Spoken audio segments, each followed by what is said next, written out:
Oui, donc je voudrais tout d'abord dire que je m'exprime en tant que conseiller départemental d'abord au nom du président Jean-Luc Glès, qui, vous savez, est un élu de Capcieux, donc qui est évidemment intéressé à la filière de la forêt et du bois, en disant que nous sommes heureux que le département puisse, dans le cadre de la loi NOTRe, garder une compétence au niveau de la sylviculture, même s'il y a naturellement des liens avec la région, et donc de féliciter pour ce colloque Movapro, les organisateurs, le CRPF, l'INRA qui accueille, et puis la qualité de tous les intervenants, puisque j'ai eu le plaisir de suivre votre colloque. De rappeler que le département donc, accompagne la filière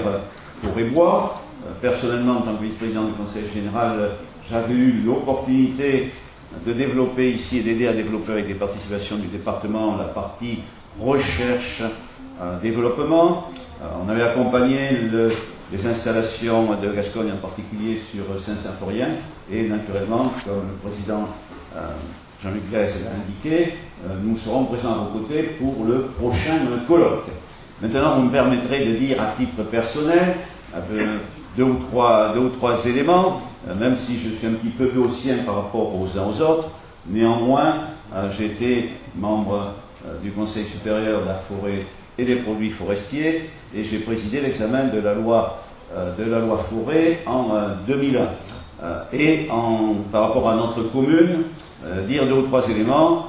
Je crois que, évidemment, nous sommes tous pour assurer la meilleure gestion, en sachant aussi qu'il faut s'adapter sans cesse. Maintenant, personnellement, je me pose toujours une question. Ici, sur Cestas, nous avons automatiquement les uns comme les autres des ancêtres résignés ou qui ont pu planter des milliers d'hectares, ou voire qui, en 1600, semaient et cultivaient un pignon d'arbre. Donc, de temps en temps, je me demande s'il vaut mieux ici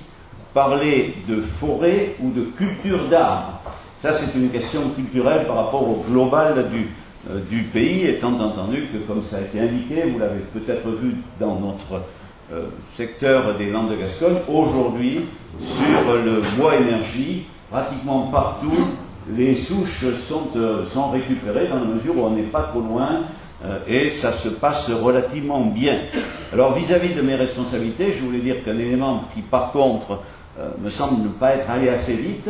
même s'il y a des regroupements de bois, c'est ce qu'on avait envisagé d'encourager dans la loi 2001 sur le regroupement foncier. Et de ce point de vue, les deux tempêtes que nous avons subies ont peut-être pas été suffisamment l'occasion d'essayer de faire du regroupement foncier, parce que du moins ici, pour parler de propriétaires, mais de sylviculteurs, pour bien faire, il faut avoir une dizaine d'hectares de parcelles, voire une centaine d'hectares en dimension pour se sentir concerné en dehors d'une question de patrimoine. Et donc c'est un point sur lequel il faut continuer à travailler, mais je crois que c'est à faire, comme ça a été dit, à l'échelle des anciens cantons, parce qu'il faut avoir la confiance de chaque propriétaire, y compris de petites parcelles, pour leur montrer qu'il ne va pas être lésé s'il y a des regroupements éventuels. Et nous avons besoin d'avancer là-dessus pour faire de la bonne gestion, encourager cela, étant entendu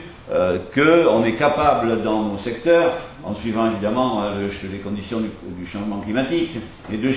gérer correctement l'eau, et la nappe en particulier. Ce sont des choses qu'on a su faire. Nos ancêtres, ils savaient dans quel sens couler l'eau et ouvrir des fossés quand il y en avait besoin.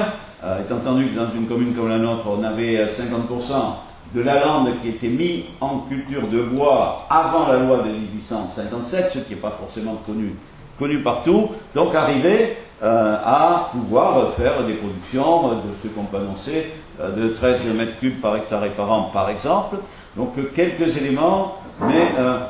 dire que le point évidemment le plus important, c'est qu'il y ait la confiance à l'échelle de l'interprofession, et que, comme ça a été dit par certains, il y ait la meilleure gestion, donc la meilleure valeur ajoutée, mais cette meilleure valeur ajoutée dans le cadre d'un équilibre dynamique de l'ensemble de la filière et une valeur ajoutée maximale partagée par tous. ce qui est indispensable pour bien avancer, savoir s'écouter, se respecter, et je crois que c'est ce que vous avez ici dans la diversité des intervenants, des parties prenantes, et de fait la dimension d'une grande région n'est pas forcément mauvaise, parce que quand on est à Paris de temps en temps et qu'on parle de forêt cultivée, on n'est quand même pas dans la culture nationale d'excellence. Donc porter ça au niveau de la grande région ne sera pas forcément mauvais. Donc dans tous les cas, félicitations pour votre colloque, et soyez certains qu'à titre personnel, en tant que président de la communauté de communes que nous avons ici, entre la Jalle et l'Aubourde, où nous avons quand même 20 000 hectares et on essaie de suivre au mieux en étant proche de la grande agglomération, donc dans les secteurs où on peut suivre l'évolution, eh bien, on accompagnera votre action dans le respect de tous les partenaires, évidemment, des sylviculteurs comme des industriels. Donc bravo à tous et on sera content de suivre les progrès que nous ferons ensemble. Merci.